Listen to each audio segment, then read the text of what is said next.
Please take a look at the information packet on the website. We have 8 categories this year. We've adjusted some of them, sort of different scales of plans and whatnot. So take a look, and we hope you'll submit. Or if you don't have anything you'd like to submit this year, I hope you'll send it out and help us get the word out to those people who are doing some really, interesting projects. Now, to hear from our main event. As I mentioned, we'll have speakers from 2 of our award-winning projects from last year. First up, we'll have 2 people representing the Etna EcoDistrict Plan.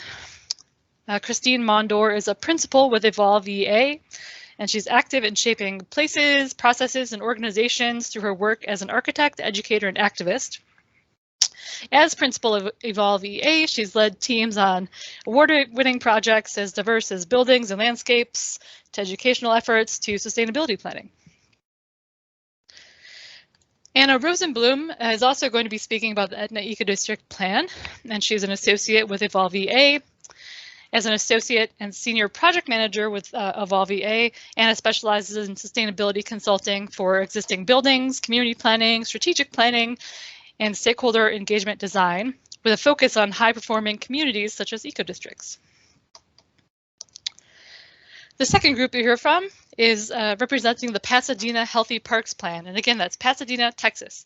Just making sure everyone's aware of that. So we'll have 3 speakers. Amy Morris is a principal with Land and Water Connections Consulting. She's an experienced community-based planner, researcher, and advocate, and she's focused on expanding access to nature. And her work specializes in working with diverse partners to build consensus, and she also works in facilitating and analyzing a wide range of community input. Jetta Plaka is the director of the Pasadena Parks and Recreation Department. His work is dedicated to public enjoyment of parks and helping parks become places of conservation, social equity, and health and wellness. And lastly, we have Lisa Grafe, who is she is the Beyond the Bayous program manager for the Houston Parks Board. And in this position, she collaborates with her team to clarify, organize, and implement projects that bring park benefits to all Houstonians. So a great group you'll be hearing from today. Before we get started, I want to note we will have a Q&A at the end of the webinar, but you can submit questions throughout. We'll take a look at them as we go. You can use the Q&A function in Teams. It's the little chat bubble with a question mark, as you see pictured here. So we hope you'll submit some questions or comments that you have. You could also, if you'd like, submit questions for me related to the awards program, and I'm happy to address those during the webinar. That being said, I will invite Christine to share your screen. Hello, everybody. I'm going to share my screen here.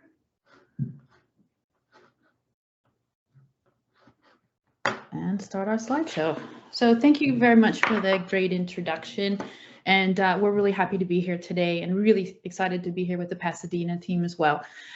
So let's start. A little bit about the Etna EcoDistrict. Today I'm joined by Anna Rosenblum, my associate and senior project manager. And I am Christine Mondor, principal with Evolve Environment Architecture. And we're excited to share a little background on what is an eco-district, at least in the way that we talk about it, and then to tell some details about the Etna EcoDistrict.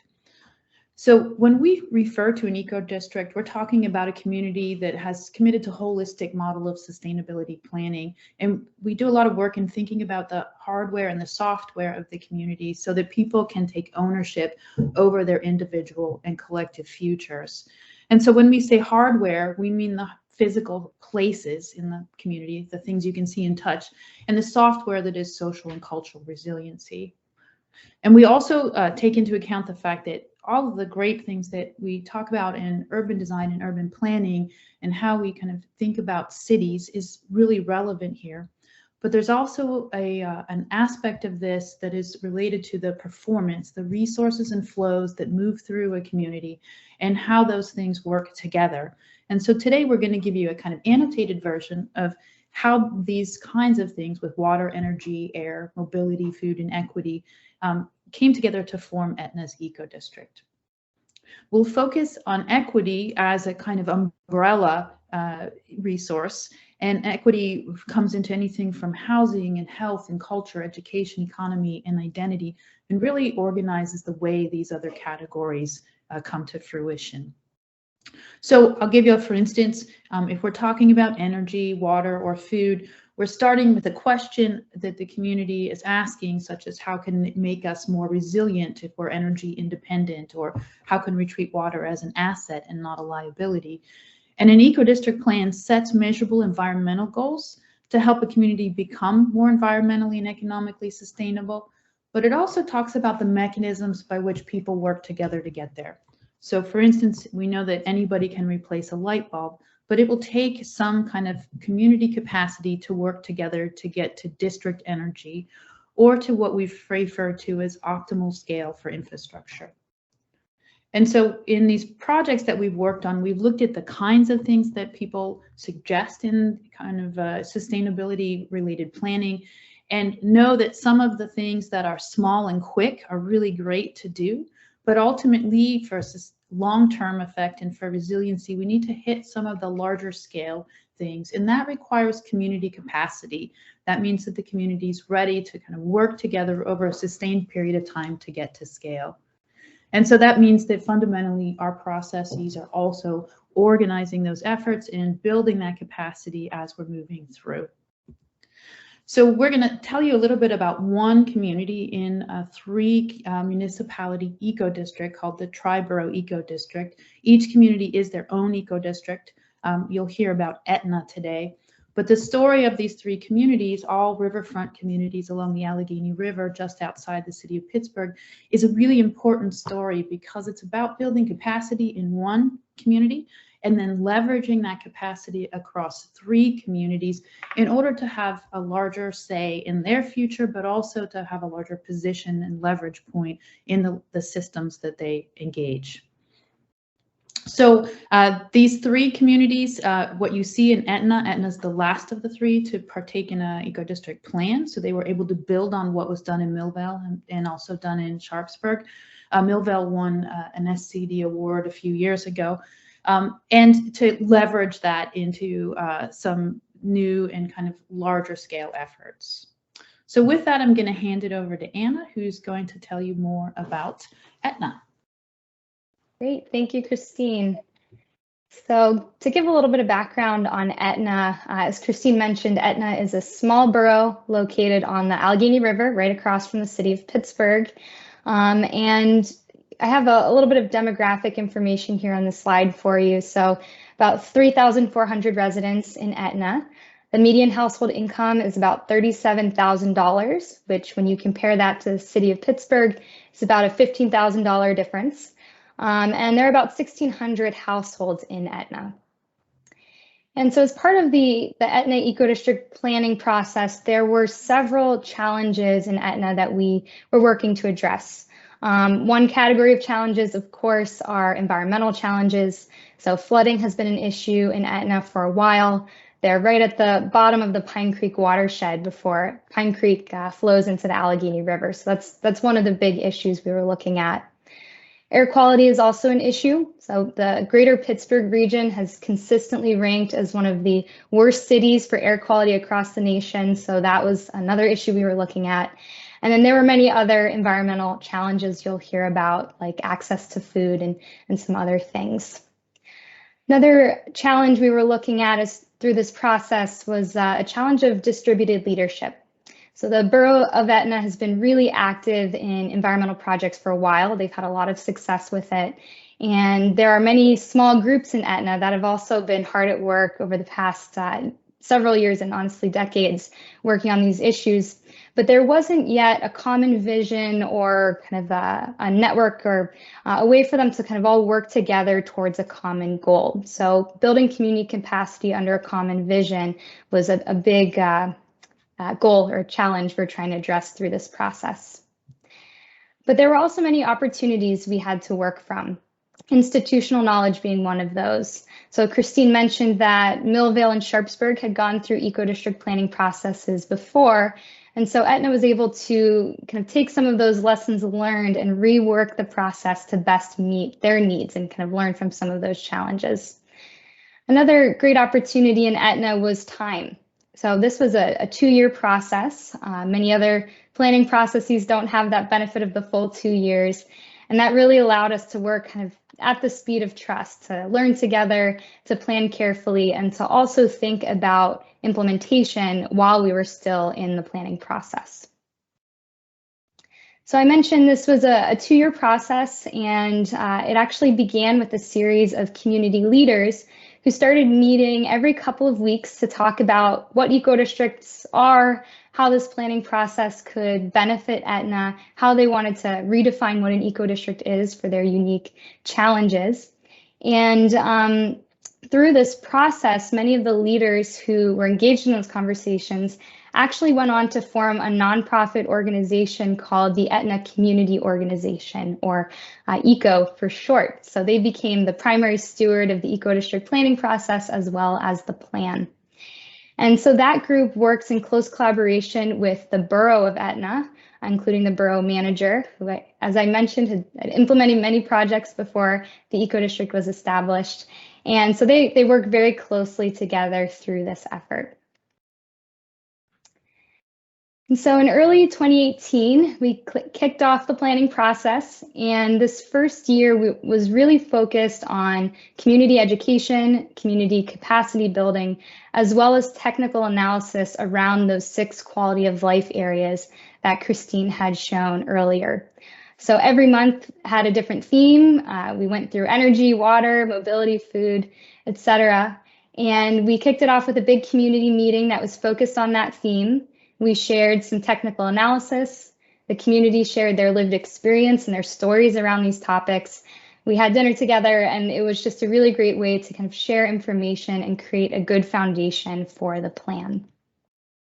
So you see here just some examples. We talked during the water month, we talked about flooding, the placemaking implications of that, flood insurance, the costs related to flood damage, things like that. And then during the month related to energy, we calculated energy consumption, talked about energy costs, fuel sources, green energy jobs, and things of that nature. And as part of those meetings, we started to think about what does the future look like for Etna? What is our vision for each of these 6 categories? And we collected a lot of community thoughts and conversations around that idea. So every month, about a week following our community meeting, we had what was called a champions meeting. And this is where we invited the community members out who are really, really passionate about that topic of the month. And we did a really nerdy deep dive into the ins and outs of that topic. And then the champions who attended those meetings actually worked together to create the vision statements for each of those 6 categories. Another great thing about those champions groups is they, for the most part, stayed together through the length of the process and until this day. And they actually started implementing projects related to their category while we were still in the planning process. So that was pretty cool to see that momentum happening early on. So all of the information, the engagement, the technical analysis from that first year was summarized into the education booklet series, which you can borrow from the Etna Little Library or you can find online. So it's a great way to kind of document everything we learned and we shared from that first year. When 2019 came around, we dove right into the planning process. We had that great foundation. We worked together to prioritize projects, programs, different initiatives. We also talked about urban systems and different places throughout Etna and started to develop some placemaking recommendations and proposals that really exemplified some of those future visions that the community established. So all of that information is summarized in the Etna EcoDistrict Plan, which launched, I think it was November 2019. And that plan includes 24 goals and 113 actions divided into our 6 quality of life areas. And it includes 34 indicators that the community is using to calculate their success, to kind of measure their success as the years go on. And they want to accomplish all of this before 2030, so within the next 10 years. So it's a very ambitious plan, but it was built to be an implementable eco-district plan. So we're keeping our eye on that. So we have a couple of deep dives. We don't have enough time to deep dive into all 6 categories, but we did select 2 to talk a little bit more about, and Christine is going to share about food. Yeah, so thanks, Anna. So the food category for Etna was really building on some great work done in the other eco districts, things that created food hubs, that started nonprofits that went on to kind of salvage food from connect waste food to people who need it. These things were part of the resources that Etna could borrow from, but they wanted to shape what this meant in their community as well. So some of the things that they were dealing with were things like a relationship between food and the residents changing over time. That has to do with, as many communities have experienced, a loss of local food sources, being a food desert, that they do have a kind of passion. There is a passion there for local food production, even the fact that they have an apiary, and the beekeeper was able to present at our meeting what their neighborhoods taste like based on the different hives throughout the community. But sometimes this system is hidden from view, so just getting people to see what's there and what isn't there was a really useful way of helping them understand how food relates to their community. Building on the resources from the other eco districts, they decided to start a few programs that were unique to theirs. For instance, Dinner for Neighbors was pretty essential. All this work was done pre-COVID, but when COVID came, these were really foundational to helping them respond to COVID. Dinner for Neighbors was making sure that everybody had adequate food, and was a very kind of continuation of the relationship built through the process. Little food pantries, community gardens, farmers markets, not just as an idea, but actually acting on it and getting some of these things started. And of course, these have implications for place. And so these projects have also moved forward, knowing that they take a long time to do some of these development projects. Anything from repurposing an old industrial building to become a kind of restaurant, and making it more of a park-like space in a place that looks like it should be a park, but is not quite there yet, to looking at properties that were in the floodplain and likely not easily redevelopable, and looking for uses that were appropriate to it, such as an open-air farmers market and other facilities that can accommodate periodic flooding. And lastly, taking some of their liabilities, like a closed gas station, and making it into a kind of epicenter for renewable energy, but also both in location and in purpose, a statement for the community that food matters, as well as their commitment to sustainable efforts. So with that, Anna will talk about equity. Yeah, so social equity is called out as one of our 6 quality of life areas for eco-district planning. But as Christine said earlier, it's also an umbrella or a thread that weaves through the other 5 categories as well. So as part of this process, we did a lot of thinking about social equity. We thought about it predominantly in these 3 ways. So the first is equity in our process. So who are we engaging and how are we engaging them? Next was equity in our decision making. So who is making decisions? Is it transparent? Do we understand how those decisions were made? And then last is equity in our outcomes. So this is looking at the recommendations and placemaking proposals and making sure that the benefits and the burdens of those outcomes are equitably distributed. So taking a little bit of a closer look here at equity in our process, part of that was having a broad invitation to the community to not only participate, but to power the plan through the process and once it was completed. Our partners with the Etna Community Organization were really active in spreading the word and going to different community dinners, festivals, meeting people where they were. They even had yard signs advertising the dates of the meetings, which was pretty cool. And so over the course of the 2 years, they actually hosted 36 free, open to the public events about the eco-district planning process. And through that, we all engaged, I believe it was a little over 400 unique participants, which, since given the size of Etna, was about 12% of the population. Another thing we did as part of the process, I mentioned earlier, the champions groups, which are still implementing projects, even though the process is over. And we also paid particular attention to Etna's identity and making sure that the eco-district ideas were closely associated with the existing initiatives and activities that had already occurred in the community. When looking at equity in our decision-making, we were really transparent about how community feedback and input shaped the plan and why certain decisions were made. We mentioned earlier, all of those sessions were public, and the document itself is a living document. So it's meant to be updated as the world evolves, as things change in Etna. And ECO has, they host a quarterly meeting to share updates on the plan. And every couple of years, they update their list of 34 indicators, and we'll be sharing that information about the progress made to the community. And then lastly, looking at equity in our outcomes, we selected just a couple of projects to highlight. The first one is the Etna Eco Park. So this is a park that has demonstrations for each of the 6 quality of life areas. And they actually broke ground on this during COVID, and the park opened at the end of last year. So that was pretty exciting to see. It's also on a property that was in the floodplain. So it was kind of great to take that parcel offline and put it to a different productive use. And then another project is the Etna Center for Community. ECO has secured that building, and it's going to be transformed into a library, an independent library, with other community center features as well.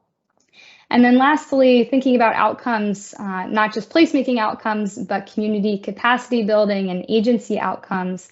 We love to highlight the groups and the folks who are involved in some of the ways that they've found to maintain those networks and maintain and build community capacity even after the plan was complete. So just as we're nearing the end here, we'd be remiss if we didn't mention that Etna did pursue EcoDistrict certification with the national organization who issues the EcoDistricts protocol.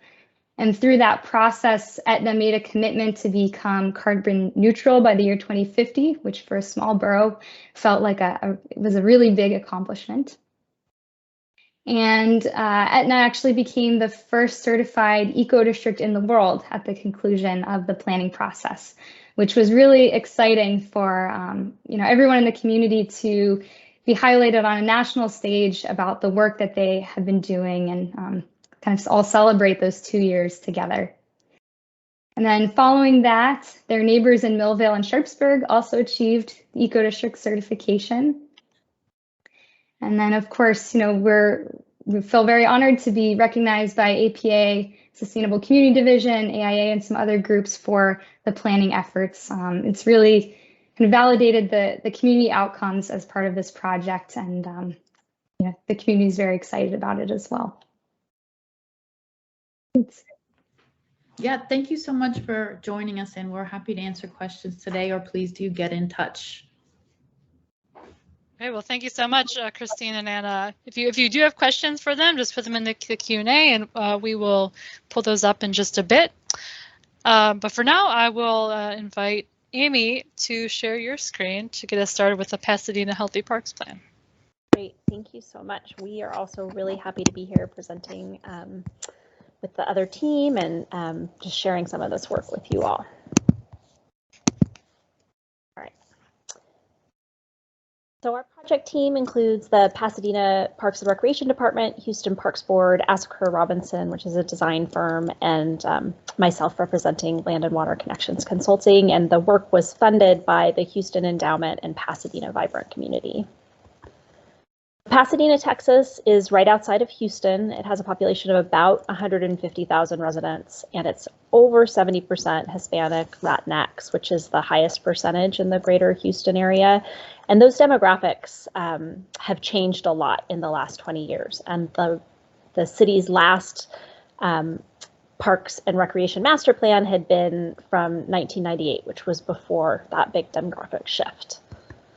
So they're facing some socioeconomic challenges in Pasadena. About 50% of households earn under $50,000 a year. Nearly 30% have no high school degree. And then Pasadena's school district is 92% students of color, 80% qualifying for free or reduced lunch. And then there are, high percent of people living under the poverty line, especially in the northern portion of the city. And just about 50% of residents are living within a 10-minute walk of a park. And so one of the things that we were really concerned about going into this project is just knowing that socioeconomic challenges are really closely linked to poor health outcomes. We wanted to think really holistically about how the park system could fit into meeting some of those challenges.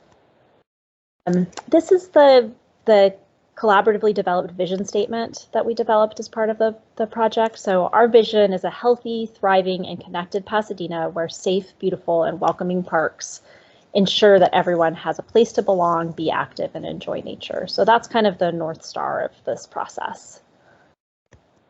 And this is the holistic way that we looked at health throughout the process. So we were looking at different aspects of health that are impacted by and that impact park systems. So the connections to economic health, connections to community health, connections to environmental health, and then connections to social and civic health. And this process was very data driven. So there were a bunch of different kinds of data we relied on. We relied on data that was gathered by the Parks and Recreation Department itself on facilities and programming engagement. We did research on peer cities and benchmarking and trends. We conducted in-depth park assessments and then left the Parks and Recreation Department with the ability to do those assessments on an ongoing basis. We did a lot of analysis of GIS data, and I'll dig into that a little bit in a minute. We had input from partners, including an advisory committee filled with local and regional agencies. And then we did really in-depth community engagement with a focus on reducing barriers to participation. And then these are sort of the aspects of the needs assessment that we did. So we looked at standards, we looked at demand, we looked at existing resources, we looked at where there were access issues now, and then we focused on equity as well. And this is kind of how all of the pieces of the process fit together. A lot of community engagement, sort of informing and iteration along the way, and then a lot of aspects of implementation and then ongoing evaluation and adaptation. This is our community engagement approach. So again, we use lots of different strategies to try to make this process as equitable and accessible as possible. So we had a large advisory committee. We did an online survey and we got pretty solid demographically representative responses to that, which was wonderful. We also conducted a telephone poll, so that was intentionally completely demographically representative. We did a couple of community-based workshops. The second one we had to do online because it was just after the pandemic began. But we ended up reaching a lot of people through a Facebook Live event that we created. We did speak outs and intercept surveys where we pushed into different existing events and reached people where they were. We had focus groups and interviews, and then we had a few different other means for gathering comments from the community. And these are just some photos from our engagement. So this is a workshop that was at a local gym. This is at a dance for seniors Grease Lightning dance event.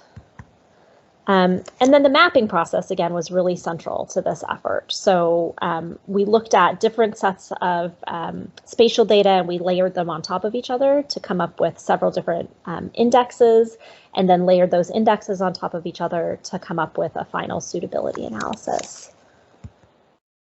So for socioeconomic vulnerability, we looked at a bunch of different factors, but those included percent low income, percent without with less than a high school degree, people of color, linguistic isolation.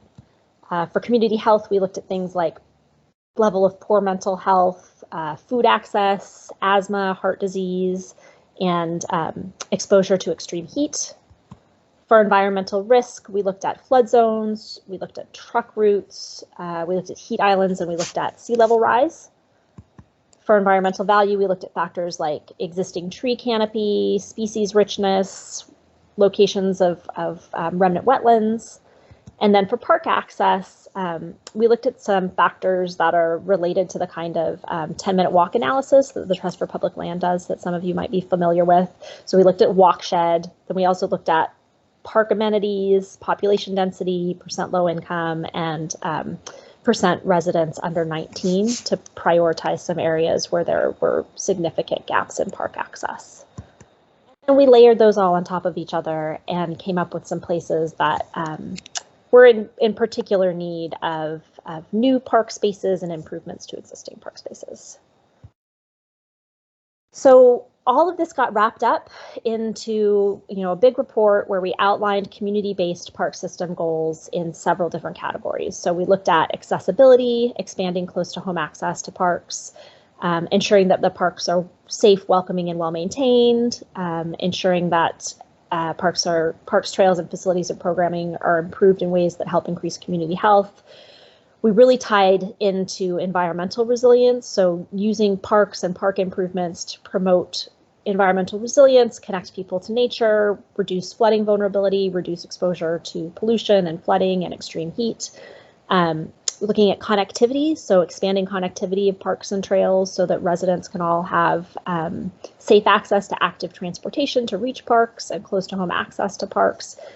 And then the park system also wanted to work on making sure that the Parks and Recreation Department was responsive and valued. And then there was a whole element of the planning that was related to making sure that the park system was fiscally sound. So just as examples of some of the kinds of objectives that were that we expanded on under those goals. So under healthy, we talked about expanding partnerships with the public school district and leveraging parks and programming to focus on and improve student and family health. So we had a bunch of ideas and partners convening around that. And then also we talked about prioritizing adding park features that protect park users from extreme heat, which is more and more an issue in the region. And then another example under environmentally resilient, adopt and implement standards for low impact development for all the park facilities, including a strong focus on water and energy efficiency. And so their partners convened around that. And then working with the local flood control district to protect areas that can provide multiple benefits through layering flood control together with recreation access. So again, lots of local partners convening around implementing aspects there. And then the final plan, again, in addition to the report and the recommendations, we left the Parks and Recreation Department with some strategies and approaches for ongoing community engagement, a detailed way of doing ongoing park assessments and park life cycle assessment, this GIS-based suitability analysis and all those indexes that I walked through. We developed some detailed project selection criteria for helping make ongoing decisions about how to prioritize investments. We developed healthy park design standards. So the graphic here, you can see an example of that related to swimming facilities and splash pads. So connecting that into kind of the holistic way that we looked at health and how you might want to design individual types of facilities and opportunities for programming within park sites. We did a pilot park design that, sort of brought together all of the elements of the project in one place for a master plan park design at the site level. We conducted a funding feasibility assessment to outline a bunch of different opportunities for providing financing for different elements of implementation. And then, through building all these advisory committee partnerships, those are relationships that are ongoing and continue to be valuable to the Parks and Recreation Department. I'm going to pass it back to Jed to talk a little bit about what's happening now from the Parks and Recreation Department standpoint. Thank you, Amy. I think this was great to get this plan complete in my first 2 years here as park director, and I've had the last couple of years to begin implementing some of these things. And it's really helped us form a direction and have things to work on and give us priorities to work on. So it's been great working on this. The pandemic didn't help. Great Resignation, I lost quite a bit of our administrative staff and leadership staff. So it's been a little bit of slim picking. So we at least have been doing some things, and this list looks pretty impressive with the staff we've had on board. So some of the things that we've done, we worked with, completed the park assessments that were started from the Healthy Parks Plan. We are adding additional parkland. One of the biggest things we were lacking is the lack of acreage of parks. And so we have several parks that were kind of low-hanging fruits. They were city property and they just needed to be developed into a park. We also worked with our Public Works Department to kind of do some of that mentioned before, using these detention ponds or other areas as multi-use facilities for flood retention or detention area, and creating recreational areas also around those. We've added, we're adding, it should be done in the next week or two, a brand new inclusive playground at Sunset Park, which is on, we do have one inclusive park near our Adaptive Recreation Center. So this one will provide an opportunity for kids of all abilities on the other side of the city to play. We've been doing many park improvements, and with the generous support of our mayor and administration, they've been helping us out with a lot of these things. We've added new playgrounds, adding, improving some of our parks. Satsuma Park was, I guess it's about 45 years old, and it really needed a lot of improvement there. So we've been doing a lot of things. El Jardín, which is actually our beach park, we've been getting new improvements to the road and parking lot there to add access for more people. We've been continuing to plant trees through the past several years. And really we're picking up from 2019, when we were kind of wrapping up this Healthy Parks Plan before the pandemic, and trying to continue on to expand our programs and offerings.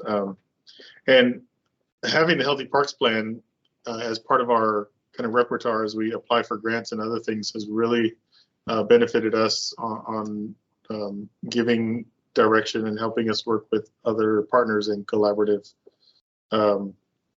projects. Lisa, I think, is going to speak next, I believe, and she's going to talk about some of those things we're working on with them also. Great. Yeah, thanks very much, Jed. So on the next slide here, you will see the Vince Bayou Greenway. And so that is one of the priority projects that was identified through the Pasadena Healthy Parks Plan. And one of our advisory committee members that worked with us throughout the planning process was the Pasadena Economic Development Corporation, and they saw the potential of this project, and so really wanted to figure out how to fund and move that project forward. And so that's what we have been doing for the last since kind of November of 2021. It's a partnership project, so Pasadena Economic Development Corporation's working with the city and the planning department, Parks Department, Planning Department, and Public Works, and Houston Parks Board's managing the project. And so in that project, our goals, the components of it are that it's going to be a 3.7-mile shared use trail. It's connecting 2 parks in Pasadena. It's going to have 2 pedestrian bike bridges, so one at the northern and southern ends, and then we have to cross 5 roads. And then we will integrate fitness stations and trailheads and gateways so that people can easily access the program, the trail project. And there you can see some examples of the amenities along the way with a cost of approximately $11 million currently. And there you can see the trail, so Memorial Park in the north of Pasadena.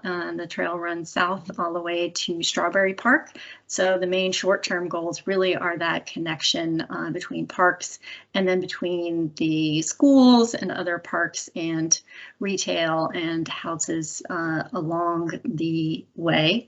The idea really is to create this linear connection as well as opening up additional park space along that trail. And so Jed had mentioned there's the Vince Bayou Community Gardens, and that is also be a new park that is located along the Vince Bayou Greenway.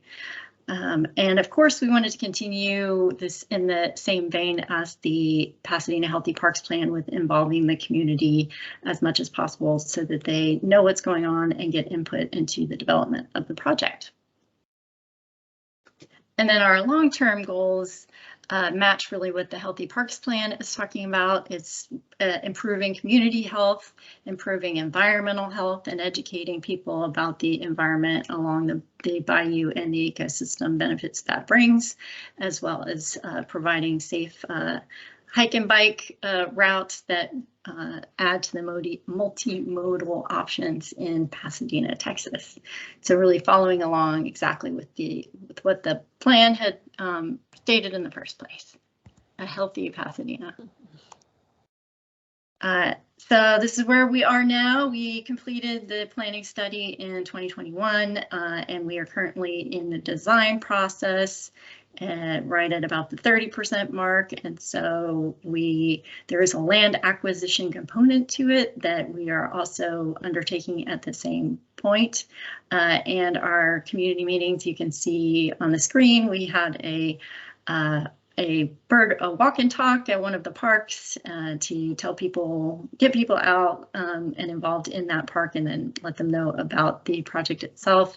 And we're continuing to do the inclusive bilingual meetings, virtual and in-person options when possible with COVID. And yeah, just really involving the community. So we'll be continuing with that process, and hopefully towards the end of the year, we'll be able to move into construction. Great, that's really exciting, Lisa. Okay, so I'm just going to do a quick review of a few lessons learned coming out of this whole process. One was that the holistic approach that we took to looking at park health and community health together really helped us convene a lot of partners in a really positive way. So we were working with health agencies and health funders alongside some more typical folks that are working in the parks and recreation space, along with people working in housing and economic development. So really looking through this health lens helped people think about the intersections between their work in a way that was really productive for the process. Also taking the time to develop a shared vision and shared priorities set the stage for really effective collaboration within the advisory committee, and that's still helping with positive and productive partnerships, 2 years past the planning process. Using really diverse strategies for equity-driven engagement did pretty effectively reduce barriers to participation. We were able to reach thousands of residents in different ways. And again, it ended up being really pretty closely demographically representative. We did a pretty good job of reaching Latinx community members and understanding their needs. The intensive engagement with data really strengthened our analysis and made the recommendations really data-driven. So I think we're really confident in the recommendations that came out of the plan. It was really important to us to incorporate equity-related data, and that is really central to identifying areas where park improvements and new investments in parks can make the biggest impacts. And forging strong partnerships during planning really helped jumpstart implementation. So the kinds of things that Jed and Lisa talked about happening already, is partly because the planning process was structured in a way that helped develop those strong partnerships as we were coming up with that shared vision. So that's it for us, but thank you so much, and we're happy to answer any questions. Great, well, thank you to the three of you for sharing that presentation, and a thank you, of course, to Anna and Christine for your prior presentation as well. If you have questions you'd like to ask either group, please put them in the Q&A. We will be going through them here. We have about 10 minutes for questions, which is great. Before we dive into that, I just want, making an observation on my end. It's amazing to me how connected these both are to COVID in some ways, even though maybe not directly with the Etna EcoDistrict Plan. So interesting to see ways that the plan has sort of helped the community adapt during COVID. The food, for example, the initiatives that were put in place, that was really interesting to see and good to see. And then thinking of the Pasadena Healthy Parks Plan, I, for one, we would have gone crazy if we hadn't been able to get outside. I live in DC. I have a lot of parks I can walk to. I have trails I can get to really easily. So I think we can all really understand the value of planning for these parks and facilities. So just something I was observing throughout, thinking about how tied we were. One question I would like to ask both groups is I'm always interested to hear about surprises during your processes, other than COVID, I will say, for those who had to deal with COVID during your process. But I'm interested to hear about things you weren't expecting and how you handled them. And for example, were there stakeholder priorities that came out of either of these processes where you were sort of surprised by them? You maybe didn't expect them, but you were able to incorporate them into your process. Anything you would share? One thing comes to mind for me, which is that nature as a priority came through much more strongly than I was necessarily anticipating. I mean, it was really clear in a bunch of different ways that we engaged with people that being out in natural spaces was something that people found really important to their mental health and their ability to relax. So, I mean, obviously there are lots of different elements of parks and recreation, and there's gyms and facilities and playgrounds, and then there's all of this open space. But nature, again, came through as a stronger priority than I anticipated, and I think that fits well with how Jed thinks about the park system. But it was just good to see that all kinds of people from across Pasadena really saw that as a value of the parks. And Jed, I don't know if there's anything that was surprising to you. I agree with you, Amy. I think seeing nature as being a priority was a little more of a surprise too than I think we originally thought, and just some of the things that came out from that. I mean, it was great to see that people care about nature and want to see it in the parks. I think that was a good thing to be surprised with. Mm-hmm. I think on the Etna project, one of the things that surprised me was that we knew going into it that there were folks of all different political leanings, and we expected there to be some tension or to have to deal with some issues as they might arise, but that the folks were able to find these kind of common causes and to depoliticize things. And so I think it's incredible that a community like this could make a pledge to carbon neutral, whereas if you had come in and just asked them, would you ever do that? They probably never would have done that. But having gone through a project and building trust, it is a kind of logical outcome of thinking about these things. Yeah, thanks for all those thoughts. Really interesting. Anything else? I don't want to cut anyone off if anyone else had something. All right. Yeah, all interesting to think about.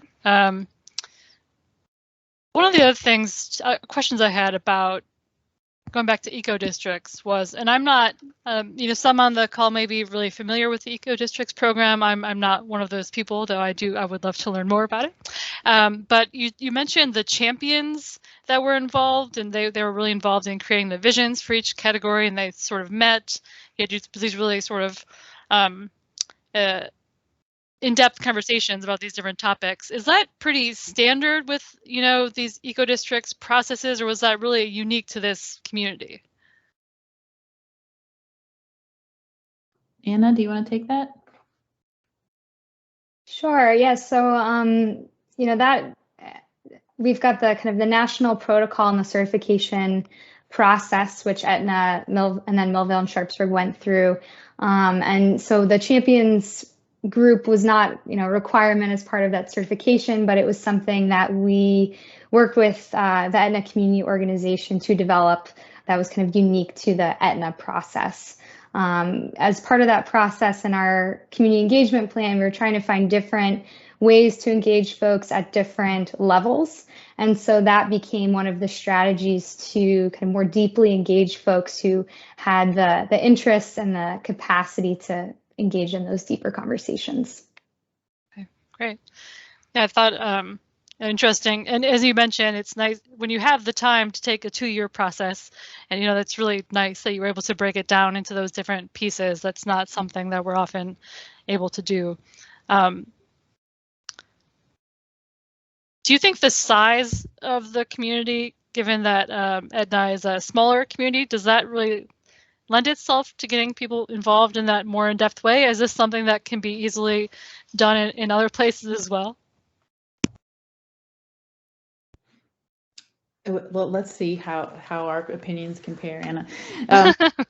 I think that there is that size matters, but it matters in the degree to which people are granted agency in the size of their community.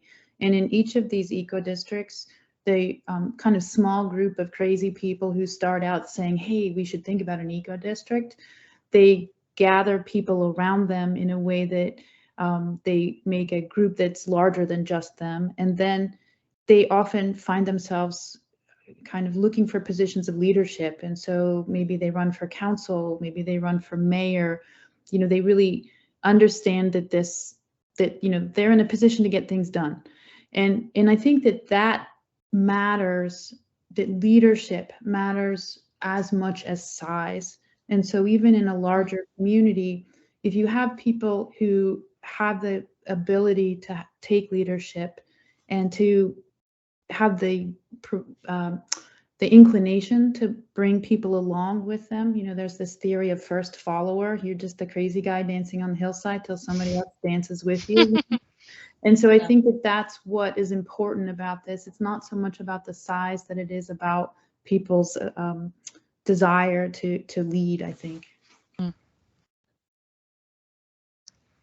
I think that's probably true with, not even just from sort of the community member perspective, but I think we've all seen when political will can be really important to getting something done. Great, let's see. Well, if anyone else has other questions, you're welcome to put them in the Q&A. I have one more question I'll go through, but I was going back to the Pasadena Healthy Parks Plan. I really liked those tools for park planning that you all created, where there was sort of different pieces, sort of like a little card. Is that a tool that is sort of aimed at, is that aimed at a certain audience? Is that for the city to sort of use, or is that sort of for the general public to understand the tools you were putting forward?